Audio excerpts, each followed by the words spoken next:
Olá, pessoal, sejam muito bem-vindos a essa aula. Durante essa aula, a gente vai aprender um pouco sobre as diretrizes curriculares da EJA. A gente vai entender alguns pontos muito importantes, como, por exemplo, a necessidade da criação da EJA.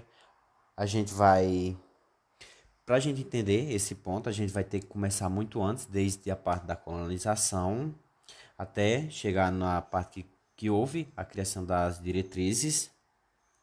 E a gente vai também perceber que o ato de criação da EJA não se deu pelo fato de que as pessoas estavam interessadas em ensinar as pessoas que não sabiam ler e escrever, as pessoas iletradas.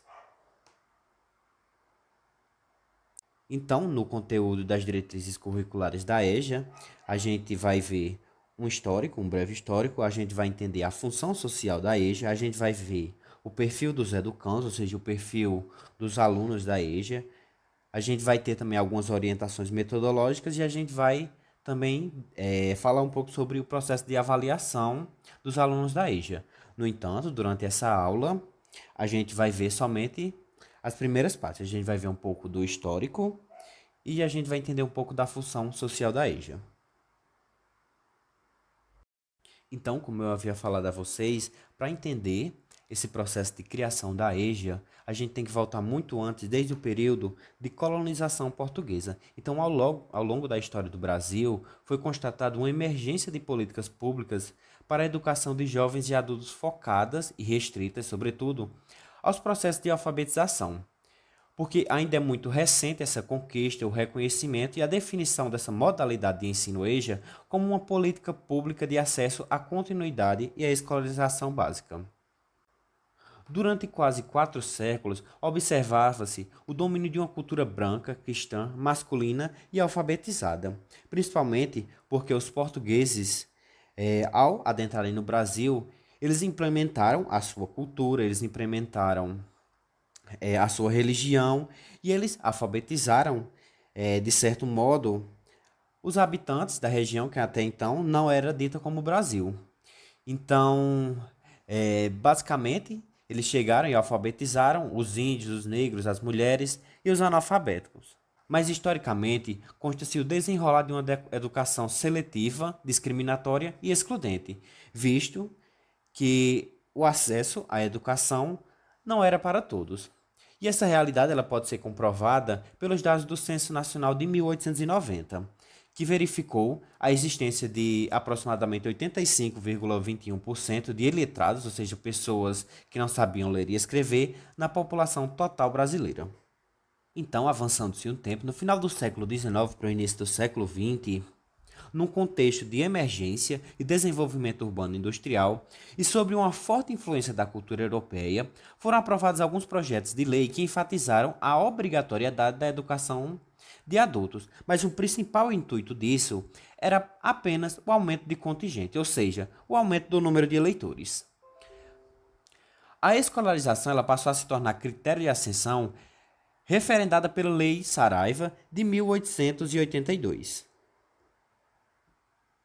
incorporada depois à Constituição Federal em 1891, que impedia o voto do analfabeto, ou seja, basicamente as pessoas que estavam, que podiam, no caso, ser candidatas e eleitores eram somente as pessoas que sabiam ler e escrever.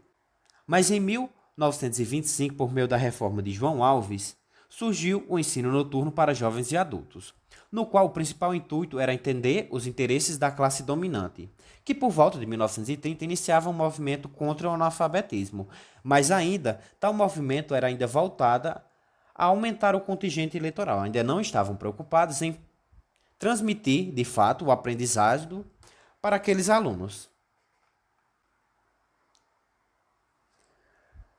Essa ideia de que eles estavam preocupados somente em aumentar o contingente eleitoral é afirmada com a afirmação de Couto em 1933 na página 190, que diz: "O analfabetismo é o cancro que aniquila o nosso organismo, com suas múltiplas metástases, aqui a ociosidade, ali o vício, além o crime." Exilado dentro de si, mesmo com um mundo desabilitado, quase repelindo para fora da espécie pela sua inferioridade, o analfabeto é digno de pena e a nossa desídia indignada de perdão enquanto não lhe acudirmos como remédio do ensino obrigatório. Ou seja, basicamente, para Couto, o analfabeto era um ser digno de pena. Pela Constituição Federal, em 1934, foram instituídas no Brasil a obrigatoriedade de forma gratuita ao ensino primário para todos. Esse fato foi tomado por base a população de 15 anos ou mais e o índice de analfabetismo, que caiu de 69,9% em 1920 para 56,2% em 1940. E nesse mesmo ano, de 1940, a educação de jovens e adultos era tema de política educacional. Mas ainda que a educação de adultos tivesse autonomia em relação ao ensino elementar, ainda era evidente que esse tipo de ensino continuava a ampliar índices de analfabetismo, fosse pela falta de escolas e vagas ou ainda fosse pela qualidade de ensino que não era de boa metodologia. Esse também é um potencial indicador dos índices de semi-analfabetismo, a falta de qualidade de ensino.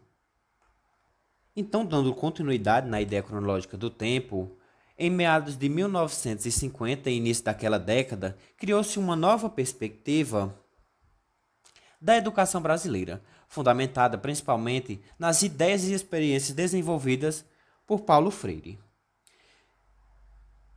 Esse educador idealizou e vivenciou uma pedagogia voltada para as demandas e necessidades das camadas populares, realizada com uma efetiva participação e a perspectiva de sua história e de sua realidade. O trabalho do pedagogo com jovens e adultos passou a contar com os princípios da educação popular. Então é impossível falar de educação de jovens e adultos sem citar Paulo Freire. Então, mais à frente a gente vai entender um pouco quem foi Paulo Freire. Então, quem que foi Paulo Freire? Paulo Freire nasceu em 19 de setembro de 1921 em Recife, e seus estudos eles eram voltados principalmente àqueles que a sociedade condicionava como sendo os oprimidos, ou seja, as pessoas leigas, de certa forma, ou seja, as pessoas que não sabiam ler e escrever. Mas ele próprio, ele vinha de família pobre. E ele criou um método que chamou de Sistema de Paulo Freire. Esse sistema visava o atendimento desses que eram desprovidos socialmente. Então, na década de 1960, Paulo Freire coordenou os projetos de alfabetização de jovens e adultos. Foi no Rio Grande do Norte que ele, em 45 dias, alfabetizou 300 trabalhadores em seu método Freire. Ele recomenda que não basta ler e escrever, mas dá continuidade aos estudos, havendo interação entre o educador, ou seja, havendo interação entre o professor e o aluno. Mas para que essa interação ocorra, deve ser tomado como base o contexto social e a cultura do aluno, a sua realidade de vida, pois o ato educativo não pode ser um ato passivo, o que era definido por Paulo Freire como educação bancária, onde o aluno apenas recebe. Então, o aluno não deve ser somente um receptor de informações. Então, Paulo Freire ainda defendia a tese de que é importante, do ponto de vista, uma educação libertadora e não bancária, ou seja, como já caracterizado anteriormente, uma educação a qual o aluno está apto somente a receber informações. E que qualquer um dos casos, os homens, ou seja, os alunos, eles se sintam sujeitos a pensar, a discutir sobre o seu pensar, têm a sua própria visão de mundo, eles manifestem implicitamente ou explicitamente as suas sugestões e opiniões e visões para com seus colegas. Para Freire, um professor dedicado para a educação tem que acreditar nas mudanças, não pode apenas ensinar a ler e escrever. É preciso haver uma mudança de padrão e transmitir esperanças e fazer com que seus alunos se transformem em sujeitos pensantes, críticos e conscientes do que lhe envolve no dia a dia. É preciso que o professor tenha esperança, tendo em vista, principalmente, que o professor ele é o espelho do seu aluno. Mas apesar dessa forte contribuição de Paulo Freire no ramo da educação, seja da EJA, seja na educação em geral, a carreira dele foi encerrada em 1964, em 31 de março, pois ele foi uma das vítimas da repressão militar instaurada no país a partir daquele ano. Com uma nova república, a partir de 1985, O governo federal ele rompeu com a política de educação de jovens e adultos do período militar e extinguiu o Mobral e criou a Fundação Educar, ou seja, a Fundação Nacional para a Educação de Jovens e Adultos. Essa fundação apoiou técnica e financeiramente algumas iniciativas da educação básica de jovens e adultos, conduzida por prefeituras municipais e instituições de sociedade civil. Em 1986, o ministro da Educação organizou a Comissão para a Elaboração das Diretrizes Curriculares Político-Pedagógicas da Fundação Educar, a qual reivindicou a oferta pública gratuita e de qualidade do ensino do primeiro grau aos jovens e adultos. Então, a comissão fazia ainda recomendações relativas à criação de uma política educacional de jovens e adultos, ao seu financiamento e à revisão crítica da legislação nessa área. Ainda nesse período de 1986, iniciou-se uma descentralização dos recursos e do poder decisório, que até então era concentrado no MEC, ou seja, no Ministério de Educação e Cultura, isso em torno das políticas educacionais. É importante também ressaltar que a educação de jovens e adultos ela foi redigida a partir daí pelos próprios estados e municípios, que passaram a assumir os seus orçamentos, as demandas da alfabetização e escolarização desse público. Ainda nessa mesma década, em meados de 1990, tiveram início os projetos de escolarização aos educandos em privação de liberdade nas unidades penitenciárias e nas unidades socioeducativas na modalidade de educação de jovens e adultos. Entretanto, com a extinção da Fundação Educar, em 1990, o governo federal se omitiu do cenário de financiamento para a educação de jovens e adultos, finalizando, nesse momento, os programas de alfabetização que até então existiam. Mas ainda na década de 1990, ocorreu a promulgação da nova Lei de Diretrizes e Bases Nacionais, a Lei de número 9.394/96, na qual a EJA passava a ser considerada uma modalidade de educação básica nas etapas de ensino fundamental e médio e com especificidade própria. Então, após a promulgação dessa lei, e com o amadurecimento das discussões e experiências da educação de jovens e adultos na década de 1990, e por efeito também das determinações legais, foi promulgada em 10 de maio de 2000 as Diretrizes Curriculares para a Educação de Jovens e Adultos, essa elaborada pelo Conselho Nacional de Educação. Essas diretrizes superavam a visão preconceituosa do analfabeto e letrado como inculto ou apto apenas a tarefas e funções ditas desqualificadas no mundo do trabalho. Além disso, é importante ressaltar que eles reconheceram a diversidade cultural e regional que estava presente nesses grupos sociais, as quais os portadores tinham uma cultura muito rica que se baseava principalmente na oralidade. Essas diretrizes dos anos 2000 elas passaram a valorizar ainda a particularidade de tempo e espaço dos seus educandos, o tratamento presencial dos conteúdos curriculares, a importância em se distinguir essas duas faixas etárias presentes nessa modalidade de ensino, ou seja, a importância em se diferenciar o ensino dos jovens, dos adultos, e por fim a formação de projetos pedagógicos próprios e específicos dos cursos noturnos regulares e dos EJAs, para que haja uma diferenciação nas maneiras metodológicas de ensino, do ensino regular para o ensino da EJA. A educação de jovens e adultos foi incluída no Plano Nacional de Educação, PNE, e ela foi aprovada e sancionada em 9 de janeiro de 2001 pelo governo federal. Tal plano estabeleceu que a educação de jovens e adultos deveria fazer parte, no mínimo, uma formação equivalente às 8 séries do ensino fundamental e reconhecer a necessidade de produção de materiais didáticos e técnicas pedagógicas apropriadas, além de uma especificação do corpo docente. Então, dando continuidade e seguindo a ordem cronológica do tempo, a gente pode destacar ainda dentre essas metas criadas no Plano Nacional da EJA, as principais dela. Então, ocorreu essa aprovação desse plano e após isso teve as metas. Então, dentre as metas eu vou destacar 3 importantes delas, que são a criação de programas, que tem a finalidade de alfabetizar 10 milhões de jovens e adultos em 5 anos e até o final da década a superação dos índices de analfabetismo. Então, outra meta bastante importante que a gente vai citar é a criação da oferta, que diz que em 5 anos de EJA, equivalente às 4 séries iniciais, os alunos que até 15 anos não tiverem terminado o ensino fundamental terão direito e garantia a adentrarem na modalidade de ensino EJA. Outra meta importante é a inclusão, que ela é garantida a partir da aprovação do Plano Nacional da EJA nas formas de financiamento de educação básica. Então, aqui se encerra essa parte mais histórica da educação de jovens e adultos. Então, a gente vai adentrar agora ao espaço da função da educação de jovens e adultos. Então, a gente vai entender qual que é a função social dessa educação. Então, a função social da educação de jovens e adultos, ela atende principalmente educando os trabalhadores. Por isso que a modalidade de ensino ela é ofertada geralmente no período noturno. E ela tem como finalidade e objetivos o compromisso com a formação humana e com acesso à cultura geral.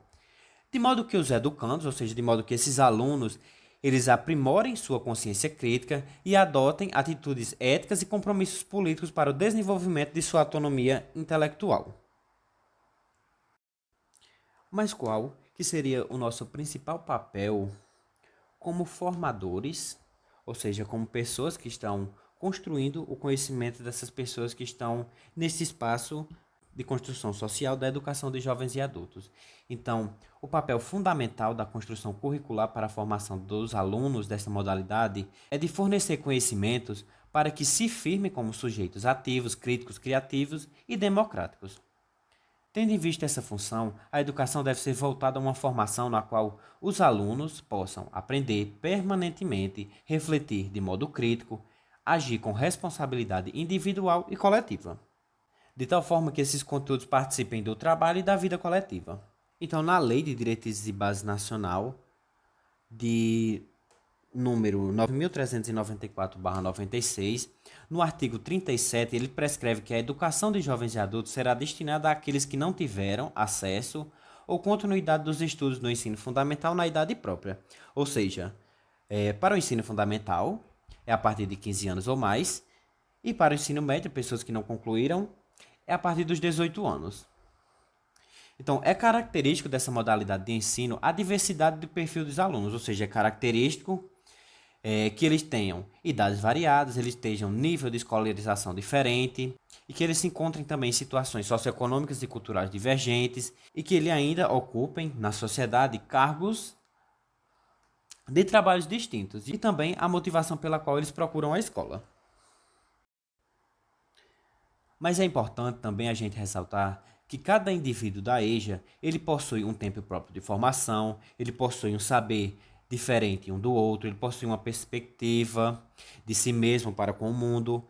Então, cada aluno é diferente um do outro. Então, tendo em vista a diversidade desses alunos, é preciso que a educação de jovens e adultos ela proporcione seu atendimento por meio de outras formas de socialização e conhecimentos de culturas. Então, se faz necessário a aplicação de diferentes maneiras metodológicas, que será discutido mais adiante. E por fim, a gente vai entender agora as principais funções da EJA. A primeira delas é a função reparadora. Então, ao contrário do que se pode pensar, essa função ela não vai se limitar apenas em reparar os danos. Tendo em vista que no mundo capitalista e globalizado, como este que vivemos, as oportunidades estão cada vez mais dependentes de um processo de formação que, inclusive, vai além dos conteúdos escolares. Diante disso, as pessoas que são letradas com o ensino médio completo, elas passam por certa dificuldade para serem inseridas no mercado de trabalho. Então, certamente, esses jovens e adultos, pelo fato de não terem concluído ainda essa educação básica, eles enfrentarão com certeza maiores dificuldades. Por isso, essa função reparadora, ela possui o sentido de fornecer conhecimentos necessários para que todo o atraso, fruto dessa exclusão escolar, ele seja sanado. Pode não ser totalmente, mas ele deve ser sanado o máximo possível. É importante enfatizar que foge totalmente do contexto da função reparadora toda forma de ensino que diminua os conhecimentos prévios do aluno da EJA. Então, os estudantes dessa modalidade de ensino, eles precisam de atenção, de cuidado e voz. Seus conhecimentos, eles não podem ser silenciados, mas sim, eles devem ser expostos para que todos se sintam encorajados a trocar experiências. Diante disso, é necessário que os possíveis professores, eles tragam jogos, eles tragam brincadeiras, eles tragam cantigas, eles façam visitas técnicas, eles façam exposições, eles tragam ainda experimentos, entre outras atividades. Todas elas exercem forte contribuição à execução da função reparadora. A próxima função que a gente vai ver é a função equalizadora. Então, se a gente reparar bem, o termo equidade, eles parecem um pouco a construção da palavra com igualdade. No entanto, esses termos, eles são totalmente diferentes. Porque enquanto a igualdade ela carrega a ideia que todos têm que ter os mesmos direitos e deveres perante a lei, a equidade ela possui um senso maior de justiça e depende de cada caso concreto. Mas não basta o Estado fornecer oportunidades iguais de retorno à escola a todas as pessoas. É preciso dar o suporte necessário, pensando-se na individualidade de cada pessoa, ou seja, na realidade concreta de cada um dos estudantes dessa modalidade de ensino. Diante disso, a função equalizadora da EJA ela vai dar cobertura a trabalhadores e tantos outros segmentos sociais, como donas de casas, como migrantes, como aposentados, ou seja, basicamente todo aquele grupo que geralmente não se encontra no ensino regular. Então, a ideia-chave da equalização é que os desfavorecidos eles precisam receber maiores oportunidades de acesso e permanência do que os outros. Sendo assim, os professores eles podem trabalhar a ideia de equidade com seus alunos por meio das atividades já citadas anteriormente, que são por meio de jogos, de brincadeiras, cantigas antigas e assim sucessivamente. Então, um ponto positivo, muito importante nesse tipo de atividade, é que ela consiste na possibilidade de poder ser adaptada a depender do público. Mas sabemos que em uma sala de aula há uma pluralidade de pessoas e personalidades diferentes, mas nada nos impede de construirmos atividades pensando na particularidade de cada uma delas. Trata-se de um trabalho detalhado e às vezes um pouco demorado, pois ele requer um diagnóstico por parte do corpo docente. E por fim, uma das outras principais funções da EJA é a função qualificadora. Então, a função qualificadora da EJA ela também é conhecida como função permanente, pois ela deve estar presente em todo o processo educacional dessa modalidade de ensino.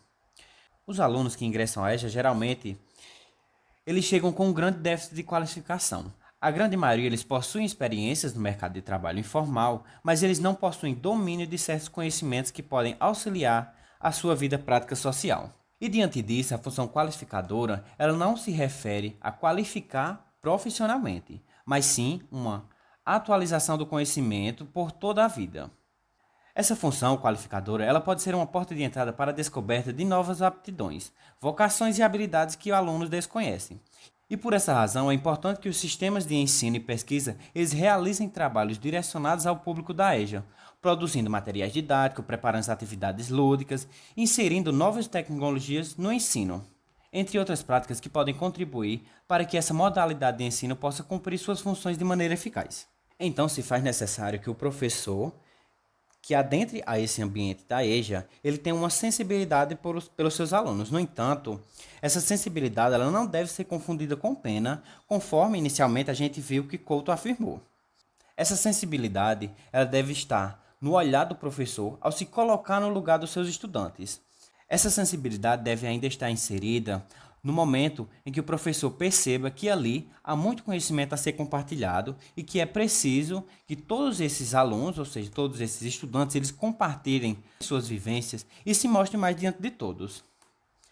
Mas isso ele não deve ser feito às pressas e às cegas, tendo em vista que o trabalho em cumprir essas três propostas da CNE, ou seja, do Conselho Nacional de Educação, ele é delicado, ele requer uma reflexão, um preparo e uma mediação correta. Então, para finalizar essa aula, eu deixo uma frase de Paulo Freire que diz: ninguém educa ninguém, ninguém educa a si mesmo. Os homens se educam entre si, mentalizados pelo mundo.